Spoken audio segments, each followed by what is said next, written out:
예, 보통 이제 올리고당을 웰빙당이라 가지고 많이 쓰지 않습니까? 사람들 그렇게 알고 있고. 근데 그런 이제 특수당인데 특히 올리고당을 다만 가격이 좀 비싼 설탕 중에 하나라고 그렇게 정의하고 싶습니다. 왜냐하면 올리고당에는 어떤 그 기능적 특성이 있는 건 사실인데 열량도 낮고 그다음에 혈당치도 덜 올리고 그게 그 별거 아닙니다.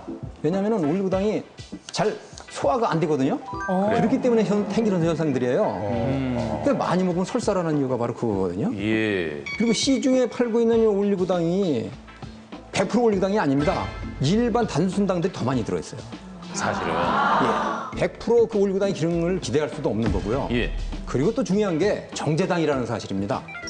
흰설탕. 예, 그래서 값은 비싼 무늬만 웰빙인 그 비싼 당, 비싼 정제당. 그러니까 굳이 올리고당을 시중에서 구입해서 먹을 필요까지는 없다는 이 말씀을 점에서 하시는 거예요? 제가 한번 이야기를 좀. 예, 임경수 교수님. 네, 지금 이제 말씀하셨는데요. 그래도 제가 봤을 때는 설탕보다는 올리고당이 좀 낫습니다. 예. 우리나라에서 시판되고 있는 올리고당이요. 프락토 올리고당 그리고 이소말토 올리고당 이렇게 두 종류인데요.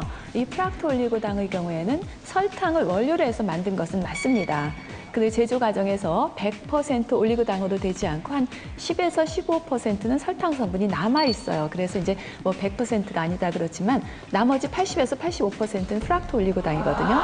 또 이소말토 올리고당의 경우에는 쌀이라든지 뭐 옥수수 또 감자 뭐 이런 전분류를 주로 해서 만들었는데 약간의 액상 과당이라고 하는 물질이 들어는 있습니다. 그렇지만 우리가 당을 먹는 것이 꼭 일부러 그거를 건강해서 먹는 게 아니라 음식에 뭐 떫은 맛이나 쓴맛이 다른 맛을 좀 상쇄하기 위해서 어쩔 수 없이 넣는 경우도 좀 잡아주는. 예, 그럴 네, 때 이제 네. 사용하는 거기 때문에 어차피 당류를 사용을 할 때는 그래도 설탕보다는 올리고당을 드시는 것이 그리고 예. 우리가 뭐 설사가 날 정도로 올리고당을 많이 먹지는 네. 않습니다. 안경수 교수님하고 의견은 예. 좀 다릅니다. 어떻습니까? 보통 이제 가격이요. 이 올리고당의 설탕에 비해서 고형분을 기준으로 했을 때 한 5, 6배 정도 비쌉니다. 그런데 그래요, 감미는 네. 한 30% 수준밖에 안 돼요. 그래서 똑같은 단맛을 내려면 올리고당을 엄청 많이 써야 되거든요. 그래서 당분을 더 많이 먹게 되는 빌미가 될 수가 있어요, 이게. 그리고 사실 우리 인체 내에서도 뭐 효소나 호르몬이 작용을 잘 안 한다. 예.